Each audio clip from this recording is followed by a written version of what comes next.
Rayalaseema special పల్లీల పచ్చి పులుసు అంటారు, పల్లీ చారు అంటారు. ఇది చేసుకోవడం చాలా ఈజీ. ఈ పల్లీ చారుకు పల్లీలు వేపుకున్నాను.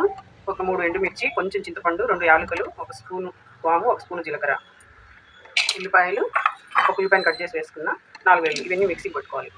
మిక్సీలో వేసుకున్నాం కదా, ఇప్పుడు కొంచెం పసుపు, నీళ్లు పోసేసుకొని మిక్సీ పట్టుకోవాలి మెత్తగా. ఇప్పుడు ఒక గిన్నె పెట్టేసుకొని కాస్త ఆయిల్ వేసుకోవాలి. ఆయిల్ వేసుకున్నాం కదా, ఈ పోపు వేసుకోవాలి. జీలకర్ర చిటపట్లాడిన తర్వాత ఉంటే కరివేపాకు వేసుకొని, నా దగ్గర లేదు. ఇప్పుడు మనం మిక్సీ పెట్టుకుని పల్లి చారు పులుపుని బట్టి కొంచెం వాటర్ వేసుకోవాలి. నేను 1.5 గ్లాస్ దాకా వేసే వాటర్. సరిపడా సాల్ట్ వేసుకోవాలి.